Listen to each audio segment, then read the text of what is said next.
All right, the title of this video coming from the government is no, it's not coming from the government. It's coming from CNBC. Is how government cheese became welfare for farmers. For the farmers. Government cheese. You probably won't find it in anyone's fridge today, but you might still catch glimpses of it in pop culture. It made its way into iconic stand-up sets and SNL sketches. You're gonna end up eating a steady diet of government cheese. It's become a signifier of urban poverty for artists from New York. Government cheese was delicious. I don't know if you ever had a chance to indulge. At this point, it would be a delicacy. If somebody got that last block of government cheese, let me know in the chat. Milk and government cheese. After that government cheese, we eating steak. Philadelphia. Toast in the oven with government cheese bubbling. And Compton. What else is a thug to do when you eat cheese from the government? But the epicenter of government cheese actually rested in Kansas City, Missouri. For real? The modest city stored $4 billion worth of government cheese in caves and shipped millions. I want them to bring back government cheese, but only thing with one caveat, because government cheese was delicious. If you never had a government cheese sandwich, you never had a real grilled cheese sandwich. That's the original grilled cheese sandwich. I don't care what nobody say. If it wasn't with that halfway ramp shaped slice, because it's hard to slice them. That's my thing. That's the one caveat I want.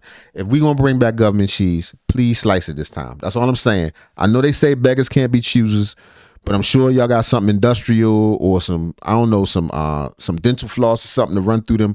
Just try to slice it for us if you could next time. That's all I'm saying. Of pounds of it all across the country. When I was a kid and we used to get it, it would come in these big brick type blocks, and it's like Day-Glo with aluminum foil and then cardboard. It was a double system. Sometimes aluminum foil, plastic, then cardboard. It depends. Orange. You can't mistake it. In the mid-'80s, at the height of the government cheese phenomenon, there were roughly 1.2 billion pounds of surplus cheese in the US. That's a lot of cheese. It is. But we actually have more today than we did in 1984. And we didn't know what to do with the cheese back then. Like for instance, like Alfredo. Alfredo wasn't out back then.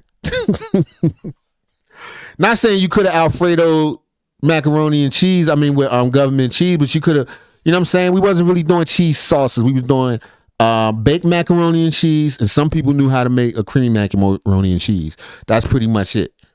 You know what I'm saying? We wasn't doing a lot of the more. You know what I mean? Nachos wasn't out yet. They was coming out. They was out if you was in California or something on TV. Most people, no. But I'm getting ahead of myself. The story of government cheese can be traced back to the same roots. Except for Doritos. That's different. As food assistance programs like SNAP today, not in humanitarianism, but in agriculture. In the case of government cheese, it all boiled down to milk prices. People talk about food assistance programs as if they were created to help poor people out. And, yes, that's true, but almost all of the major food assistance programs were ideas that came from agriculture because we had too much of something. So what happened to government cheese? I look good as I don't know what. And, of course, nobody will call the farmers welfare queens. I'm just saying. That's just, Could it make a comeback? To understand how we got to the point where Martha Stewart and Snoop Dogg are talking about it... Where do you buy government cheese? You don't buy it. You have to be on... You got to be on their special mailing list. You gotta go to your grandfather's house. It's at the bottom of the where you're supposed to keep fresh vegetables. It's down there. That's where it's at. And there's cans of pork in the closet. This is all white, say pork. You can see an outline of a pig and all four of his legs. Let's go back to the very start of American cheese in the 1850s. Wow. In 1851, Jesse Williams opened the first American cheese factory in Rome, New York. In 1903, James L. Kraft moved from Canada to the U.S. That's the original Kraft, man. That's Kraft himself. Okay. Do Robert Kraft come from him? That's probably Robert Kraft, great-great-grandfather or something. And began selling cheese out of a wagon in Chicago. A few years later, he formed Kraft & Brothers, and in 1916, he filed his first patent for the process to create what we now know as American cheese.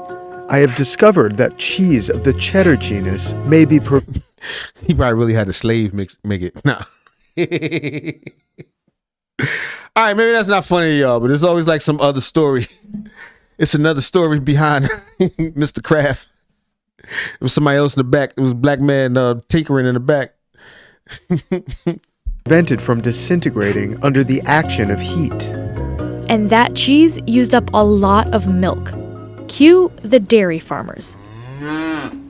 Rural America represented over half of the population. Right, at one time. And farmers represented over half of rural America.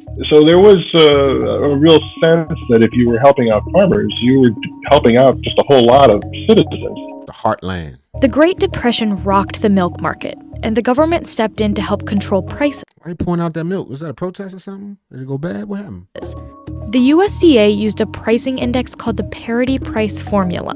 Basically, if the price of milk dipped below what it cost to produce it, the government would help cover the difference.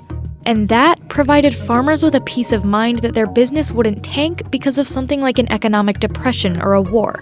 In 1949, Congress passed the Agricultural Act, establishing a formal price support system for farmers. And it's not just for cheese. The government tries to keep a stable supply of agricultural commodities, like wheat, corn, and dairy. One way to do that is by buying up extra product. That Depression-era logic really just kind of continued up until about the 1980s. There was always some event that occurred that made you glad you had this program in place. By the end of the 70s, milk prices were all out of whack. In 1977, President Carter's administration enacted a new subsidy that injected $2 billion into the dairy market over the next 4 years. Suddenly, it was very profitable to produce milk. So, farmers produced a lot of it. So much milk. Taking advantage of the subsidization. Okay. There was nowhere to store it all before it spoiled. It was turned into butter, powdered milk, and cheese. And the government bought it up. Oh, yeah, the government will give you powdered milk, too. You can get that. I don't know how they powdered it down, but they did it. Tons of it, literally. The government had so much excess dairy, they didn't know what to do with it. A lot of times when people talked about this, they talked about the government buying dairy products as if some guy was going down to the local Kroger's and picking up a cart full. But in fact, what they did is they simply put out an announcement. We will buy these products at these prices. Anybody interested, let us know. In the mid-70s, early 80s, they had so much product, what they could do with it. So non-fat dry milk, they would go on the international market, donation to underdeveloped countries as a food for peace program. In December 1981, President Reagan, who earlier that year had pledged to scale back the food stamp program, caved and said the U.S. would distribute 30 million pounds of extra cheese to those in need. With non-fat, it's not a bad deal. He's like, look, I'm not going to give y'all no extra food stamps, but I do got some cheese for you. If you just hold on, we got some delicious cheese, some of the best cheese you've ever had. Should have gave out prunes with it too, but you know. That dry milk, you can send that overseas, and there's almost an unlimited potential to feed hungry people if you open it up to the world. Cheese has almost no feasible option to go overseas, and so you had to do it domestically. Cheese is typically stored in bulk in 45-pound boxes or 500-pound barrels. Why not? Do people not like cheese overseas? Or a lot of people are lactose intolerant and can't tolerate cheese at all, but I don't know. Cheese has to age, doesn't it? I don't know. I don't see the problem sending cheese overseas. I don't know. Let me know. But giving out whiskey barrel-sized cheese just isn't practical. So manufacturers started processing it in smaller portions. And from the warehouses of Kansas City and other stockpiles across the country, boxes upon boxes of processed cheese were packaged up into 5-pound blocks, shipped across America, and government cheese was born.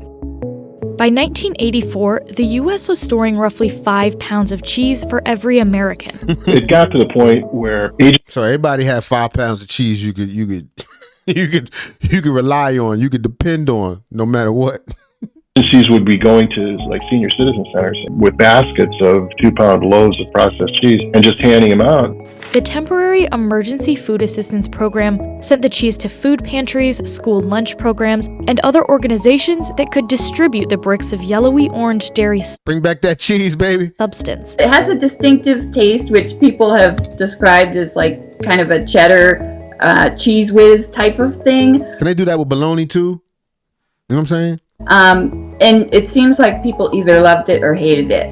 You know, there is no middle ground. Something that started out with economic intentions had social and political consequences. It was a staple of your childhood, so there is a nostalgia about that, similar to how a lot of people would feel about, you know, breakfast cereal or peanut butter and jelly. But They had cans of that too. at the same time, it's yet another aspect of life as a poor person that you had no control over. So you got it whether you wanted it or not, and you had no choice if you liked it or not. This block of surplus dairy product became a neatly packaged symbol of economic status sitting in refrigerators across America. By the 90s, it wasn't profitable for dairy farmers to pump out so much milk, and government cheese essentially disappeared.